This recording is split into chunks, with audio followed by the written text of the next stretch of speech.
ایک چھوٹا سا صندوق تیار کر لینا اور اس صندوق میں اپنے اس بچے کو ڈال کر کے سمندر کی حوالے کر دینا۔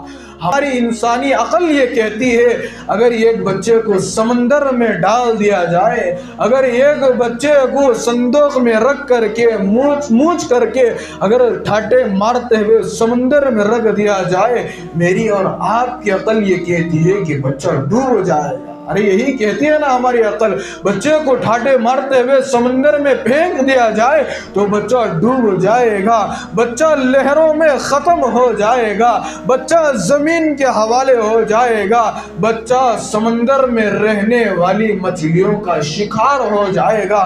ہماری عقل اور انسانی عقل کا یہ تقاضا یہ کہتی ہے، لیکن سنیے بزرگان محترم، قرآن مجید کی وہ آیت کہتی ہے وَأَوْحَيْنَا إِلَىٰ أُمِّ مُوسَىٰ أَنْ أَرْضِعِهِ فَإِذَا خِفْتِ عَلَيْهِ فَأَلْقِيهِ فِي الْيَمِّ وَلَا تَخَافِي وَلَا تَحْزَنِي۔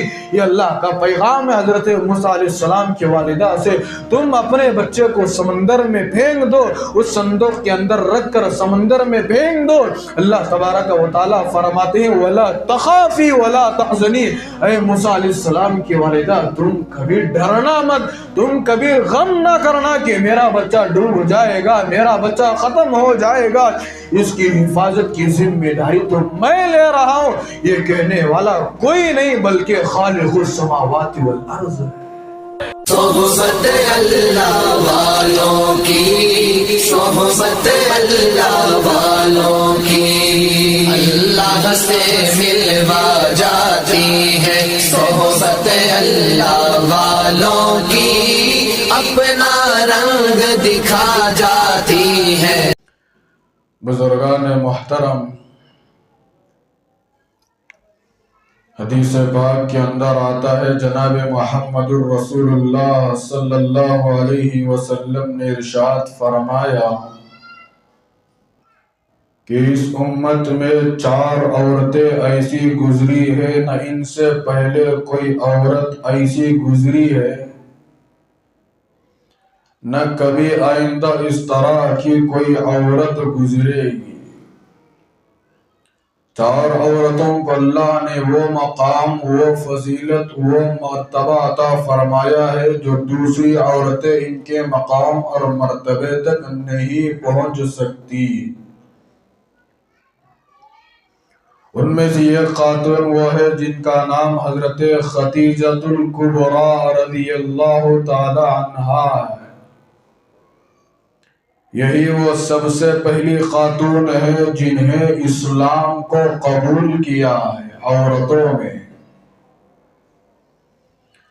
دوسری وہ عورت حضرت آسیہ رضی اللہ تعالی عنہا،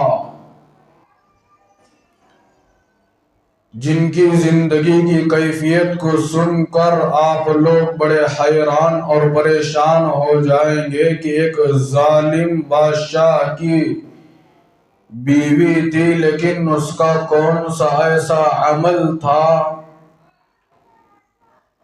کہ جس عمل نے اس کو جنت کے اعلیٰ مقام پر پہنچا دیا۔ اس کا کون سا ایسا عمل تھا جس عمل کی بنیاد پر اللہ پاک سے اس نے جنت کی درخواست پیش کی، جنت میں اپنا ایک گھر بنا لیا۔ حضرت آسیہ رضی اللہ تعالی عنہا نہ کسی نبی کی بیوی ہے، نہ کسی صحابی کی ماں ہے۔ حضرت آسیہ نہ کسی نبی کی بیٹی ہے، بلکہ وہ ایک ظالم بادشاہ کی بیوی ہے۔ اتنے بڑے ظالم بادشاہ کی بیوی ہونے کے باوجود اس نے کیسے جنت کے اعلیٰ مقام پر پہنچ گئی؟ فرعون جیسا ظالم انسان مصر کے اندر تھا تو کیسے کیسے مظالم، کیسے کیسے لوگوں پر ظلم کیا۔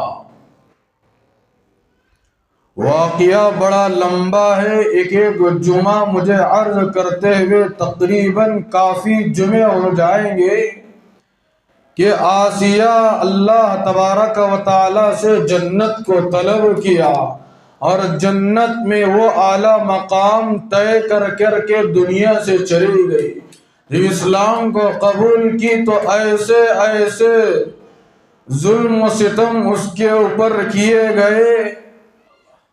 اسی لیے اللہ کے نبی علیہ السلام نے فرمایا کہ اس جیسی خاتون نہ کبھی پہلے گزری ہے نہ کبھی آئندہ اس طرح کی خاتون گزرے گی. حضرت آسیہ علیہ السلام بہت ساری قربانیوں کو جھیلا ہے، بہت ساری مشقتوں کو برداشت کیا ہے. فرعون کی بیوی تھی، ظالم بادشاہ کی بیوی تھی. کسی نے فرعون جیسے ظالم انسان سے کہا، کسی نجومی نے یا کسی عامل نے کہا کہ اب آپ کے شہر میں، اب آپ کے گاؤں میں، اب آپ کے علاقے میں، اب آپ کے ملک میں ایک ایسا بچہ پیدا ہوگا، جب وہ بچہ پیدا ہوگا تو آپ کی ساری مملکت ختم ہو جائے گی. جب وہ بچہ پیدا ہوگا تو آپ کی ساری بادشاہت ختم ہو جائے گی. جب وہ بچہ پیدا ہوگا تو آپ کی ساری مملکت ختم ہو جائے گی. اور فرعون کا پہلے ہی سے دعویٰ کیا تھا، انا ربکم الاعلی، انا ربکم الاعلی کا دعویٰ کرتا تھا اور لوگوں سے کہتا تھا کہ تم میرے لیے سجدہ کرو، لوگوں سے کہتا تھا کہ تم میری عبادت کرو، اس لیے کہ میں ہی تمہارا سب سے بڑا رب ہوں، میں ہی تمہارا سب سے بڑا خالق اور مالک ہوں. انا ربکم الاعلی کا دعویٰ یہ فرعون کا تھا. کسی نجومی اور عامل نے کہہ دیا کہ اب ایک ایسا بچہ پیدا ہوگا، اس بچے کی پیدائش کی بنیاد پر آپ کی ساری مملکت ختم ہو جائے گی. اب فرعون بہت زیادہ پریشان ہونے لگا. ایک بچہ پیدا ہوگا اور وہ بچہ آئے گا تو میری بادشاہت ختم ہو جائے گی، وہ بچہ پیدا ہوگا تو میری ساری مملکت ختم ہو جائے گی. اب فرعون نے سارے مصر کے اندر ہی اعلان کر دیا کہ 1 سال تک کوئی مرد اپنی بیوی کے قریب ہرگز نہیں جائے گا. کوئی مرد 1 سال تک اپنی بیوی سے ملاقات نہیں کرے گا، کوئی مرد اپنی بیوی کے قریب نہیں جائے گا. سارے مصر کے اندر فرعون نے اعلان کر دیا. اب لوگوں کے درمیان یہ بات رہی نہیں گئی، لوگ اپنی بیویوں سے ملاقات کرنا شروع کر دی. فرعون نے دوسرا راستہ اختیار کیا. پہلا جو راستہ اختیار کیا تھا کام بند نہیں پڑا. ہر مرد جن کا نکاح ہو گیا ہے، ہر مرد جن کی شادیاں ہو چکی ہے، وہ اپنی بیوی سے ملاقات کر رہا ہے، وہ اپنی بیوی سے تنہائی میں مل رہا ہے. اب میرا یہ کام نہیں ہو رہا ہے، چلو دوسرا راستہ اختیار کریں گے. اس لیے ایسے راستے اختیار کر رہا ہے. شوہر اور بیوی ملیں گے تو اولاد کا آغاز ہوگا. جب اولاد کا آغاز ہوگا تو وہ اولاد جب دنیا میں آئے گی تو میرے بادشاہت کو ختم کر دے گی. اب میرے بادشاہت کو ختم کرنے کے لیے جب بچہ پیدا ہو رہا ہے تو کوئی راستہ مجھے اختیار کرنا پڑے گا. چنانچہ فرعون نے دوسرا راستہ اختیار کیا. کہا لوگوں سے، جا کر اپنے درباروں سے، اپنے نوکروں سے کہا جو اس کے محل میں کام کیا کرتے تھے، سارے اپنے درباریوں کو بلایا، اپنے نوکروں کو بلایا، اپنے غلاموں کو بلایا، کام کرنے والے خادموں کو بلایا اور کہا کہ سارے مصر کے اندر جتنے بچے پیدا ہوں گے، یعنی جتنے لڑکے پیدا ہوں گے، تمہارا یہ حکم، تمہارا یہ کام ہے کہ ان سارے بچوں کو زندہ قتل کرو.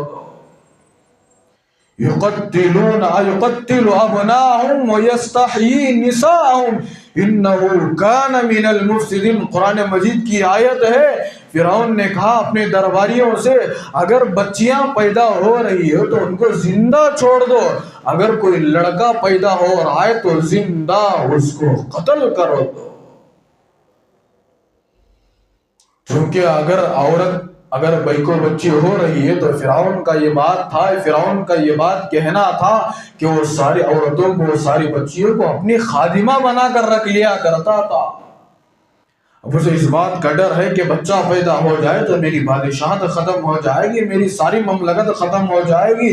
اس لیے فرعون کا یہ آرڈر تھا کہ جو بچہ مصر کے اندر پیدا ہوگا، کوئی بچہ زندہ نہیں رہنا چاہیے، ہر بچے کو اس دار فانی سے ختم کر دینا چاہیے، ہر بچے کو قتل کر دینا چاہیے۔ اب اسی دوران حضرت موسیٰ علیہ السلام کی ماں حالت حمل میں تھی۔ اب خوشی ہو رہی ہے حضرت موسیٰ علیہ السلام کی والدہ کو، اب مجھے تو لڑکا ہوگا، لڑکی اللہ بہتر جانتا ہے ماں کے پیٹ میں کیا ہے، لڑکا ہے کہ لڑکی ہے۔ اولاد جو ہے وہ اللہ کے علم میں ہوتا ہے، کوئی مرد کوئی عورت ماں کے پیٹ کے اندر کون سی اولاد ہے اس کا علم نہیں بتا سکتے سوائے اللہ کے، اللہ ہی کے پاس اس کا علم ہوتا ہے۔ حضرت موسیٰ علیہ السلام کی والدہ حالت حمل میں ہے، ڈر اس بات کا ہونے لگا کہ اگر لڑکا ہو جائے تو فرعون اس میرے بچے کو لخت جگر کو زندہ قتل کر دینے کا حکم دیا ہے، میرا بچہ اگر مجھے لڑکا ہو جائے تو فرعون کے درباریوں نے اس کو قتل کر دینا ہے، فرعون کا یہ آرڈر ہے۔ اب حضرت موسیٰ علیہ السلام کو جیسے جیسے ڈلیوری کا وقت قریب آ رہا ہے، وہ اپنے سر پر ہاتھ لگا کر بیٹھ رہی ہے کہ میرا لڑکا ہو جائے تو زندہ قتل کر دیا جائے گا۔ حضرت موسیٰ علیہ السلام کی والدہ کو پریشانی ہونے لگی۔ تو حضرت موسیٰ علیہ السلام پیدا ہو جاتے ہیں، پیدا ہو جانے کے بعد اللہ تبارک و تعالیٰ کی طرف سے یہ پیغام آ جاتا ہے وَأَوْحَيْنَا إِلَىٰ أُمِّ مُوسَىٰ أَنْ أَرْجِعِي۔ اللہ تبارک و تعالیٰ کی طرف سے حضرت موسیٰ علیہ السلام کی والدہ تک یہ پیغام پہنچتا ہے، چونکہ حضرت موسیٰ علیہ السلام کا گھر اور ان کے والدہ کا گھر ایک سمندر کے کنارے پر تھا، ایک درخت کے کنارے پر تھا، ٹھاٹے مارتے ہوئے سمندر کے بالکل قریب میں تھا۔ اب حضرت موسیٰ علیہ السلام کی والدہ پریشان تھی تو اللہ تبارک و تعالیٰ نے یہ پیغام بھیجا وَأَوْحَيْنَا إِلَىٰ أُمِّ مُوسَىٰ أَنْ أَرْجِعِي فَإِذَا خِفْتِ عَلَيْهِ فَأَلْقِيهِ فِي الْيَمِّ وَلَا تَخَافِي وَلَا تَحْزَنِي إِنَّا رَادُّوهُ إِلَيْكِ وَجَاعِلُوهُ مِنَ الْمُرْسَلِينَ۔ اللہ تبارک و تعالیٰ کی طرف سے یہ پیغام آتا ہے حضرت موسیٰ علیہ السلام کی والدہ کے پاس کہ تم اپنے بچے کو دودھ پلاتے رہنا، تم اپنے بچے کو دودھ پلاتے رہنا۔ ہاں ایک بات سن لو، اگر اس فرعون کے درباریوں، اگر اس فرعون کے پاس کام کرنے والے خادم، اگر کوئی ظالم لوگ آپ کے پاس آئے تو میری طرف سے یہ پیغام ہے کہ تم اس بچے کو سمندر میں ڈال دینا۔ اس بچے کو سمندر میں ڈالنے سے پہلے اللہ کی طرف سے یہ حکم آیا ہوا ہے، یہ پیغام آیا ہوا ہے۔ حضرت موسیٰ علیہ السلام کی والدہ سے کہا جا رہا ہے کہ اگر فرعون کے پاس جو لوگ خادم ہیں، کام کرنے والے لوگ ہوتے ہیں، اگر یہ درندے قسم کے انسان آپ کے بچے پر حملہ کرنے کے لیے آئے، اس سے پہلے تم ایک چھوٹا سا صندوق تیار کر لینا، ایک چھوٹا سا صندوق تیار کر لینا اور اس صندوق میں اپنے اس بچے کو ڈال کر کے سمندر کی حوالے کر دینا۔ ہمارے انسانی عقل کا تقاضا، ہماری انسانی عقل یہ کہتی ہے اگر ایک بچے کو سمندر میں ڈال دیا جائے، اگر ایک بچے کو صندوق میں رکھ کر کے مونچھ کر کے اگر ٹھاٹے مارتے ہوئے سمندر میں رکھ دیا جائے، میری اور آپ کی عقل یہ کہتی ہے کہ بچہ ڈوب جائے گا۔ ارے یہی کہتی ہے نا ہماری عقل، بچے کو ٹھاٹے مارتے ہوئے سمندر میں پھینک دیا جائے تو بچہ ڈوب جائے گا، بچہ لہروں میں ختم ہو جائے گا، بچہ زمین کے حوالے ہو جائے گا، بچہ سمندر میں رہنے والی مچھلیوں کا شکار ہو جائے گا۔ ہماری عقل اور انسانی عقل کا یہ تقاضا یہ کہتی ہے، لیکن سنیے بزرگان محترم، قرآن مجید کی وہ آیت کہتی ہے وَأَوْحَيْنَا إِلَىٰ أُمِّ مُوسَىٰ أَنْ أَرْضِعِي فَإِذَا خِفْتِ عَلَيْهِ فَأَلْقِيهِ فِي الْيَمِّ وَلَا تَخَافِي وَلَا تَحْزَنِي۔ یہ اللہ کا پیغام ہے حضرت موسیٰ علیہ السلام کی والدہ سے، تم اپنے بچے کو سمندر میں پھینک دو، اس صندوق کے اندر رکھ کر سمندر میں پھینک دو۔ اللہ تبارک و تعالیٰ فرماتے ہیں وَلَا تَخَافِي تخافی ولا تحزنی، اے موسیٰ علیہ السلام کی والدہ تم کبھی ڈرنا مت، تم کبھی غم نہ کرنا کہ میرا بچہ ڈوب جائے گا، میرا بچہ ختم ہو جائے گا، اس کی حفاظت کی ذمہ داری تو میں لے رہا ہوں۔ یہ کہنے والا کوئی نہیں بلکہ خالق السماوات والارض ہے۔ قرآن مجید کے اندر یہ سارا نقشہ کھینچا ہوا ہے۔ میں مختصر باتیں عرض کر رہا ہوں، ورنہ سارا واقعہ بتاؤں گا تو مجھے وقت بچے گا نہیں بزرگان محترم، کافی باتیں مجھے عرض کرنا پڑے گا۔ میں مختصر باتیں آپ کے سامنے رکھ رہا ہوں۔ چنانچہ حضرت موسیٰ علیہ السلام نے اس بچے کو سمندر کے اندر بھرکا دیا، اس بچے کو صندوق کے اندر رکھ کر کے سمندر کے حوالے کر دیا۔ اللہ کا کرنا ایسا ہوا کہ وہ بچہ سمندر سے پار ہوتے ایک وقت وہ آیا کہ اللہ نے اس بچے کو فرعون کے محل میں پہنچا دیا، فرعون کے محل میں پہنچا دیا، فرعون کے گھر تک پہنچا دیا۔ فرعون کا کیا دعویٰ تھا، فرعون کا کیا اعلان تھا کہ مصر کے اندر کوئی لڑکا ہو تو اس بچے کو کیا کرنا چاہیے، زندہ قتل کر دینا چاہیے۔ اب اللہ حضرت موسیٰ علیہ السلام کو کہاں پہنچا دیا، فرعون کے گھر تک پہنچا دیا۔ اب فرعون کے درباریوں نے سمندر سے اس بچے کو اٹھا کر فرعون کی خدمت میں لا کر پیش کیا، کہا کہ فرعون سے ایک بچہ سمندر کے کنارے سے ہوتا ہوا آپ کے گھر تک آیا ہوا ہے۔ فرعون نے کہا کہ چلو کھولو اس صندوق کو، کیسا بچہ ہوگا، دیکھیں گے کہ لڑکا ہے کہ لڑکی ہے۔ جیسے سمندر سے اس صندوق کو اٹھا کر اس صندوق کو کھولا جاتا ہے تو فرعون کی نظر اس بچے پر پڑتی ہے تو دیکھتا ہے کہ وہ خوبصورت ایک نوجوان بچہ ہے، خوبصورت ایک نوجوان چھوٹا سا معصوم بچہ ہے۔ فرعون نے اپنے درباریوں سے کہا کہ اس کو فوراً قتل کر دینا چاہیے، اس لیے کہ فرعون نے کیا کہا تھا، مصر کے اندر اعلان کیا تھا نا، اب مصر کے اندر کوئی 1 سال تک لڑکا پیدا نہیں ہوگا۔ اب اللہ کا کرنا ایسا ہوا کہ لڑکا اس کے گھر تک اللہ نے پہنچا دیا۔ فرعون کا حکم ہوا کہ اس لڑکے کو قتل کر دینا چاہیے، خوبصورت بچہ ہے، دودھ پیتا بچہ ہے۔ سوچو بزرگان محترم، اس ماں کی ممتا کیا کہہ رہی ہوگی کہ دودھ پیتے بچے کو ایک صندوق کے اندر رکھ کر کے سمندر کے حوالے کر دیا۔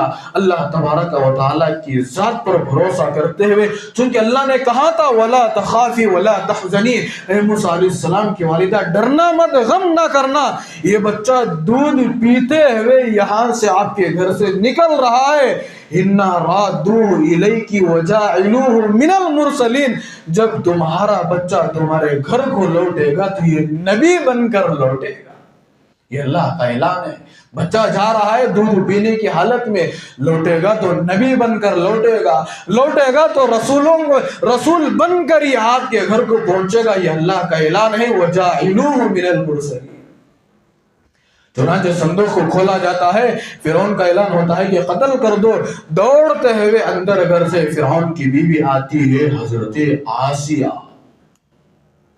آ کر کہتی ہے، دیکھتی ہے کہ خوبصورت بچہ ہے، اپنے شوہر سے کہہ رہی ہے، ظالم بادشاہ کی بیوی کہہ رہی ہے اجی نہیں، اس بچے کو قتل مت کرنا۔ وقالت امرأة فرعون قرة عین لی ولک، قرآن مجید کی وہ آیت بتاتی ہے فرعون کی بیوی روم کے اندر سے، بیڈ روم کے اندر سے دوڑتی ہوئی آتی ہے اور آ کر اپنے شوہر سے کہتی ہے وقالت امرأة فرعون، فرعون کی بیوی کہہ رہی ہے قرة عین لی ولک لا تقتلوا، عزیز بچے کو قتل نہ کرو، یہ بچہ آگے چل کر میرے اور آپ کے لیے آنکھوں کا ٹھنڈک بن سکتا ہے۔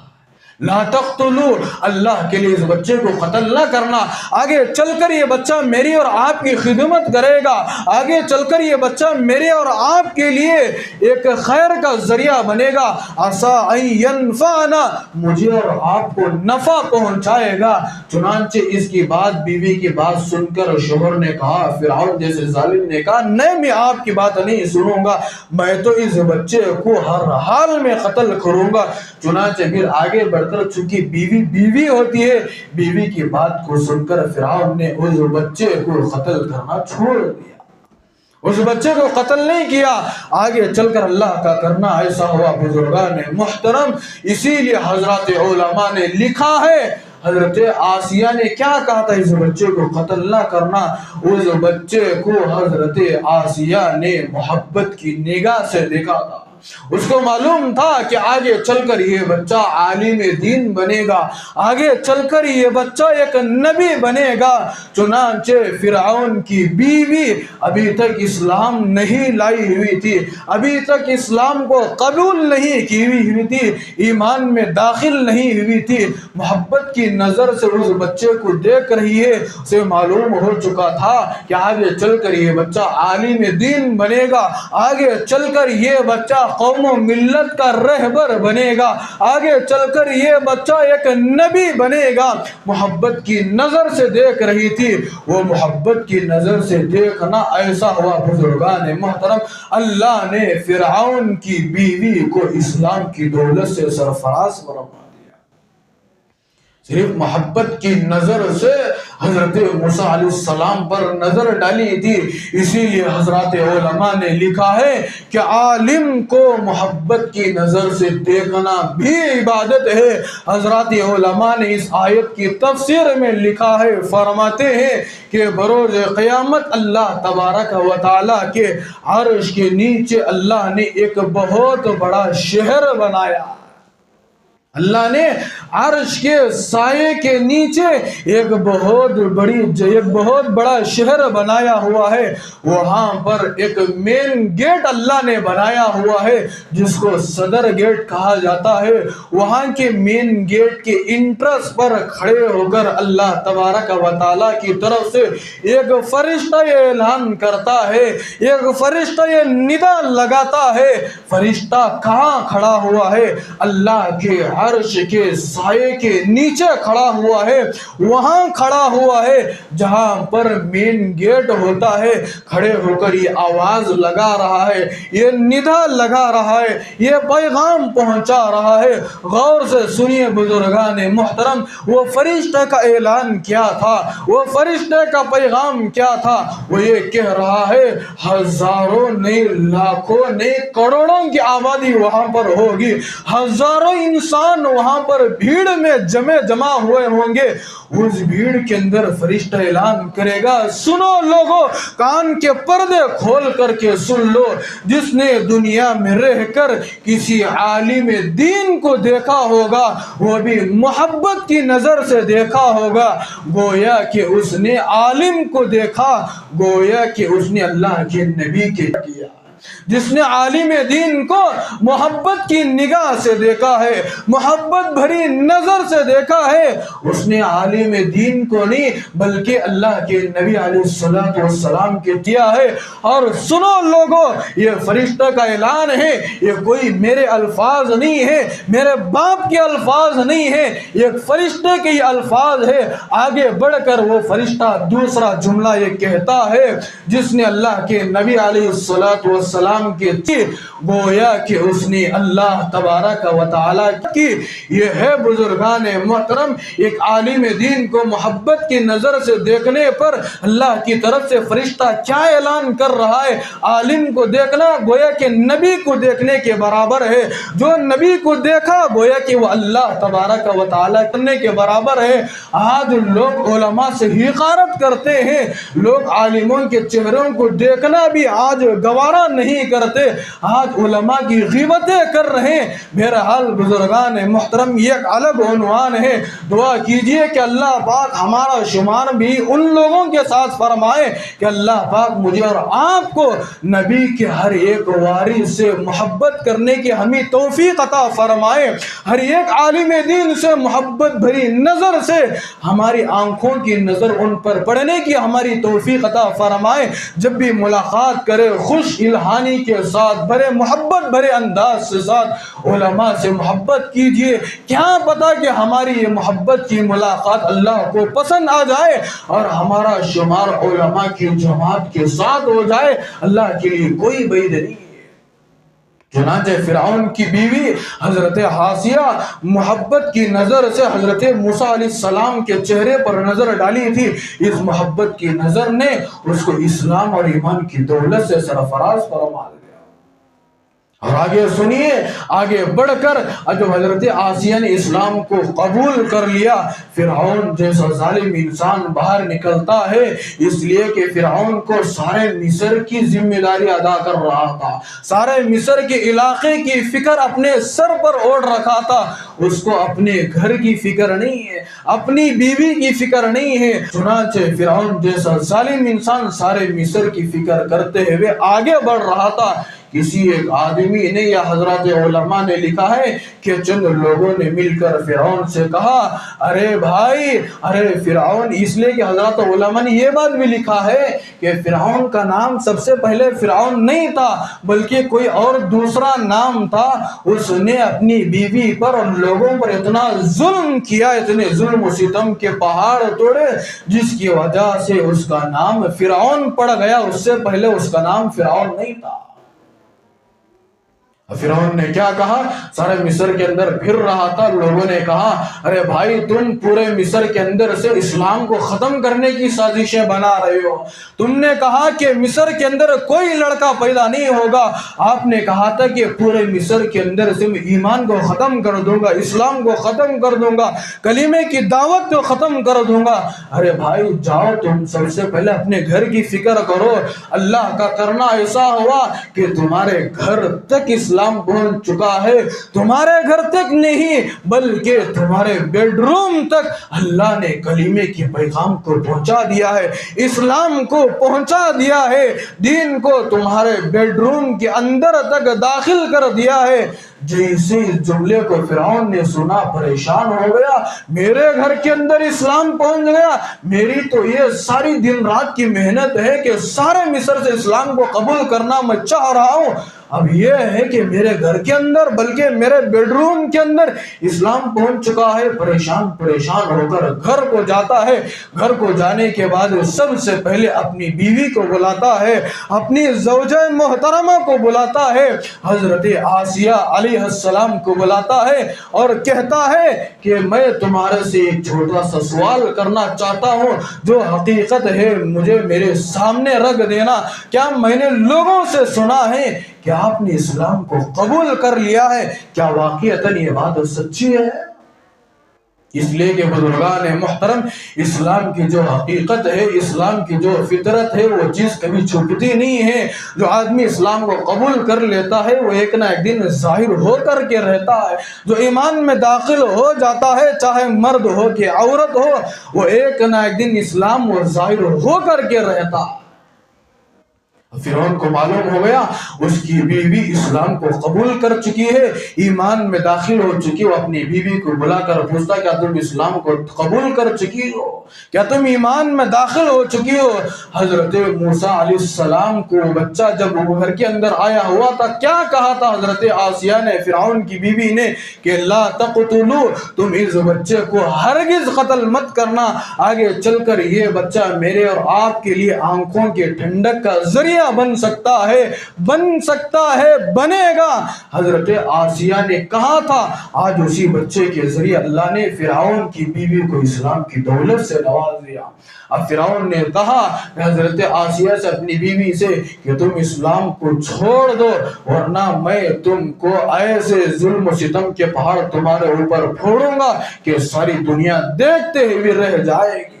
حضرت آسیہ سے فرعون نے کہا کہ تم کس کا کلمہ پڑھتے ہو؟ تمہارا رب کون ہے؟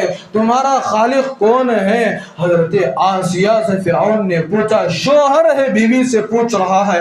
کہا حضرت آسیہ نے، میرا رب اور آپ کا رب حضرت موسیٰ کا رب ایک ہی اللہ ہے، میں اس نبی کا کلمہ پڑھتی ہوں جس نے موسیٰ نے پڑھا ہے، میرا رب بھی وہی ہے، آپ کا رب بھی وہی ہے، اس موسیٰ کا رب بھی وہی ہے، وہ کوئی 10 اور 12 خدا نہیں ہے، وہ ایک ہی تنہا اللہ ہے، میں اس اللہ کی عبادت کرنے کے لیے اب فارغ ہو چکی ہوں۔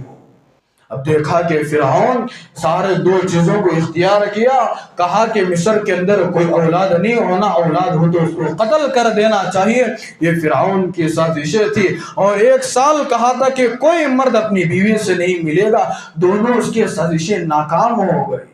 اب حضرت آسیہ رضی اللہ تعالی عنہا حضرت آسیہ علیہ السلام سے کہا کہ جو جو چیزیں تھی فرعون نے ساری چیزوں کو چھیننے لگا. کہا کہ جو جو تمہارے لیے میں چیزوں کو رکھا تھا چلتی تو فرش پر چلتی تھی. فرعون کے خوبصورت محل میں رہ کر پرورش پا رہی ہے, کوئی چیز کی کمی نہیں تھی. اتنا بڑا محل, اتنا خوبصورت بنگلہ, اتنے خوبصورت بادشاہ کے زندگی میں آ کر وہ پرورش کر رہی تھی, میل ملاپ کر کے زندگی گزار رہی تھی. کہا کہ اب میں تم کو چھوڑنا گوارا کرتی ہوں لیکن اسلام سے کبھی منہ پھیرنے کے لیے تیار نہیں ہوں. چنانچہ بزرگان محترم, واقعہ لمبا ہے, دو باتیں مجھے بتاتے ہوئے اپنے بات کو ختم کرنا ہے. حضرت آسیہ نے کہا کہ میں ہر چیز کو قربان کرنے کے لیے تیار ہوں, میں آپ کا محل چھوڑنے کے لیے تیار ہوں, آپ کے بادشاہت کو چھوڑنے کے لیے تیار ہوں, آپ کے فرش سے جدا ہونے کے لیے تیار ہوں. آپ کا جو خوبصورت محل ہے جہاں پر عطروں کی خوبصورت خوشبوئیں میں رہ کر کی زندگی گزار رہی ہوں, میں یہ سارے چیزوں کو چھوڑنے کے لیے تیار ہوں, میں آپ سے بکھرنے کے لیے بھی تیار ہوں. لیکن اب میں اسلام کو قبول کر چکی ہوں, اب میں ایمان کو قبول کر چکی ہوں. اے فرعون, اس بات کو سن لے کہ اب میں کسی بھی صورت میں اسلام کو چھوڑنے کے لیے تیار نہیں. چنانچہ بزرگان محترم, وہ حضرت آسیہ کے پاس جو ساری چیزیں تھی وہ فرعون جیسا ظالم انسان ایک ایک چیز کر کے سارے چیزوں کو اپنے پاس چھین لیا. کہا کہ اب تو باز آ جائے گی, میری بیوی ہے, یہ ساری چیزیں اچھی اچھی کھانے کی غذائیں سب چھین لیا, بڑے بڑے لاکھوں کے روپے کے کپڑے پہنتی, سارے چیزوں کو سارے کپڑوں کو واپس مانگ لیا. ہو سکتا ہے کہ آپ ڈر اور خوف کی وجہ سے اسلام کو چھوڑ گئے, اس کے باوجود اسلام کو نہیں چھوڑا. فرعون نے دوسرا راستہ اختیار کیا. کہا کہ اپنی بیوی کو اپنے درباریوں سے کہا کہ اس کمرے میں اس کو لے کر کے جاؤ, اس کمرے کے اندر اس عورت کو لاک کر دو, بند کر دو, تالا لگا دو. چنانچہ درباریوں نے اس کمرے کے اندر حضرت آسیہ کو, فرعون کی بیوی ہے, لے کر کے گئے, روم کے اندر ڈال کر کے لاک کر دیا. کہا کہ ابھی بھی تیرے پاس وقت ہے, اسلام کو چھوڑ دے, ہم تجھے آزاد کر دیں گے. ابھی بھی تیرے پاس وقت ہے, تو میری بیوی ہے, تو میرے زوجہ محترمہ ہے, تو میری بیگم صاحبہ ہے, اسلام کو چھوڑ دو. یہ سارا بنگلہ تیرے میں حوالے کر دیتا ہوں, تیرے نام پر پراپرٹی بنا دیتا ہوں. کہا کہ فرعون کی بیوی, مجھے بنگلے کی ضرورت نہیں ہے, اسلام کو قبول کر لیا, مجھے تیرے بنگلے کی ضرورت نہیں ہے. چنانچہ بزرگان محترم, فرعون نے کہا اب بھی میرا کوئی کام بند نہیں پڑ رہا ہے. حضرات علماء نے لکھا ہے کہ بڑے بڑے اژدہوں کو, بڑے بڑے سانپ اور بچھوں کو اس کمرے کے اندر فرعون نے ڈال دیا. اس کمرے کے اندر بڑے بڑے اژدہوں کو ڈال کر کے کمرے کو لاک کر دیا. کہا کہ ہو سکتا ہے کہ موذی جانور اس کو ڈسیں گے, اس کے جسم کو نقصان پہنچائیں گے, ہو سکتا ہے کہ میری بیوی اسلام کو چھوڑ دے گی. لکھا ہے بزرگان محترم, حضرات علماء نے بڑے بڑے اژدہوں کو چھوڑ دیا, موذی جانوروں کو چھوڑ دیا. یہاں تک حضرات علماء نے اس آیت کی تفسیر میں لکھا ہے کہ اس نے کتوں کو تک اس کمرے کے اندر داخل کر دیا, کتوں کو اندر داخل کر دیا. بزرگان محترم, یہ کتے بھی اللہ کی مخلوقات میں سے ایک مخلوق ہے, یہ سانپ اور بچھو اللہ کی مخلوقات میں سے ایک مخلوق ہے. لکھا ہے حضرات علماء نے, اللہ تبارک و تعالیٰ کا حکم ہوتا ہے ان جانوروں کو, اے جانوروں, اے میری مخلوق, اللہ کی طرف سے پیغام پہنچتا ہے, ان جانوروں کو یہ حکم ہوتا ہے کہ یہ میری ولیہ ہے, کہ تم اس کے اوپر نظر اٹھا کر بھی مت دیکھنا, یہ میری ولیہ ہے, یہ ظالم بادشاہ کی بیوی ہے. اللہ کے اس حکم کی تعمیل کرتے ہوئے کوئی جانور اس فرعون کی بیوی کو, اللہ کی اس ولیہ کو نقصان پہنچانا تو دور کی بات ہے. بزرگان محترم, اس عورت پر نگاہ اٹھا کر بھی نہیں دیکھا. یہ قرآن مجید کے اندر سارا نقشہ کھینچا ہوا ہے, آیتیں الگ الگ ہیں, ایک ایک آیت پر مجھے ایک جمعہ عرض کرنا پڑے گا. کوئی جانور اس عورت پر, خاتون جنت پر نظر اٹھا کر نہیں دیکھا. اب فرعون کمرہ کھولتا ہے, دیکھتا ہے کہ سارے جانور دروازے کے کنارے پر کھڑے ہوئے, رائی کے دانے کے برابر بھی اس عورت کو کوئی نقصان نہیں پہنچا ہے. اب فرعون نے سوچا اس سے بھی میرا کام نہیں بن پڑ رہا ہے، چلو دوسرا راستہ اختیار کرنا پڑے گا۔ اس فرعون نے اپنی بیوی کو کمرے سے باہر نکالتا ہے، نکال کر اپنی درباریوں کو حکم دیتا ہے۔ بزرگان محترم، آگے کا جملہ مجھے بتانے کے لیے دل رو رہا ہے، شاید کہ یہ جملہ میں کہہ سکوں گا نہیں کہہ سکوں گا، اتنی قربانیاں حضرت آسیہ نے اسلام کی خاطر پیش کی ہے۔ اسی لیے اللہ کے نبی نے کہا کہ اس سے پہلے اس طرح کی خاتون نہ کبھی گزری ہے نہ کبھی آئندہ گزری۔ حضرت آسیہ کو فرعون نے اپنی بیوی ہے باہر لے کر کے آتا ہے، ابھی بھی تیرے پاس وقت، اسلام کو چھوڑ دے، اسلام سے ہاتھ دھو لے، ابھی بھی تیرے پاس وقت، میں تجھے چھوڑ دوں گا۔ حضرت آسیہ رضی اللہ تعالیٰ نے کہا کہ ابھی بھی میں اسلام کو نہیں چھوڑوں۔ چنانچہ اپنے درباریوں سے کہا کہ اس کمرے سے باہر اس کو نکالو۔ نکالنے کے بعد بزرگان محترم، فرعون جیسا ظالم انسان اپنی بیوی کے ساتھ کیا لوگوں سے کیا کہا، اور حضرت آسیہ رضی اللہ تعالی عنہ کے اوپر کتنے بڑے بڑے ظلم کیے گئے، یہاں تک بزرگان محترم حضرت علماء نے لکھا ہے کہ فرعون جیسا ظالم انسان حضرت آسیہ کے سارے کپڑوں کو اتار، سارے لوگ کھڑے ہو کر دیکھ رہے ہیں، سارے نوکر کھڑے ہو کر دیکھ رہے ہیں حضرت آسیہ پر یہ کیسا ظلم ہو رہا ہے۔ اس کی غلطی کیا تھی؟ غلطی یہی تھی کہ اس نے اسلام کو قبول کر صحبت اللہ والوں کی، صحبت اللہ والوں کی اللہ سے ملوا جاتی ہے، صحبت اللہ والوں کی اپنا رنگ دکھا جاتی ہے۔